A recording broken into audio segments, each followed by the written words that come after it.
గుజరాత్ అలాగే లక్నో జట్ల మధ్య గురువారం జరిగిన మ్యాచ్లో లక్నో జట్టు 33 పరుగుల తేడాతో ఘన విజయం సాధించి ఇక లక్నో జట్టు మంచిగా పరాజయాల పరంపరకు కొంచెం బ్రేక్ వేసి గుజరాత్ జట్టుకు ఓటమి అంటే ఏంటో చవి చూపించింది.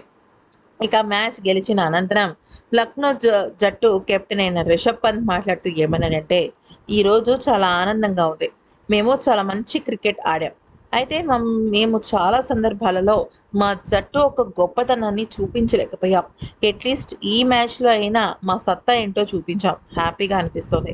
అయితే ఈ టోర్నమెంట్‌లో చాలా సందర్భాలలో మేము ఆడగలం, మేము గెలవగలం అనుకున్న సందర్భాల్లో కూడా మేము ఓటమి పాలయ్యాం. అది మమ్మల్ని చాలా బాధించింది. కానీ ప్రతి ఒక్కరూ తెలుసుకోవాల్సింది ఏంటి అంటే, గేమ్‌లో ఇది సర్వసాధారణం. ఒక చిన్న ఒకే ఒక్క పరుగుతో ఓటమి అనేది అక్కడ ఖచ్చితంగా డిసైడ్ అయిపోతుంది. అలాంటప్పుడు ఓటమిని, గెలుపుని మనం ఖచ్చితంగా తీసుకోవాల్సిందే. ఓడిపోయిన ప్రతిసారి కూడా ఏదో ఒక మాటలతో జట్టుని కొద్దిగా తక్కువ చేసి మాట్లాడడం కరెక్ట్ కాదు.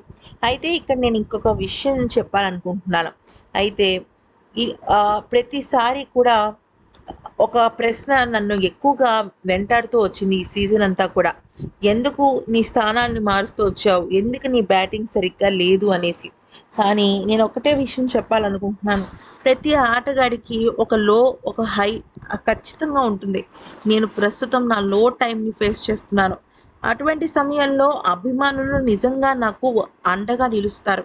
వాళ్ళు ఖచ్చితంగా నేను తిరిగి పుంజుకుంటానని నమ్ముతారు.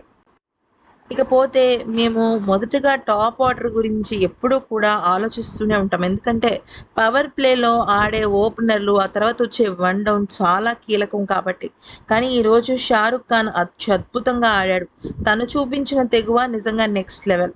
ఇక ఈ టోర్నమెంట్ గురించి మాట్లాడాలి అంటే మాకు ఈ దెబ్బలనేవి చాలా ఎక్కువగా ఉన్నాయి. దెబ్బల వల్ల ఆటగాళ్ళ దెబ్బల వల్ల మేము చాలా నష్టపోయాము.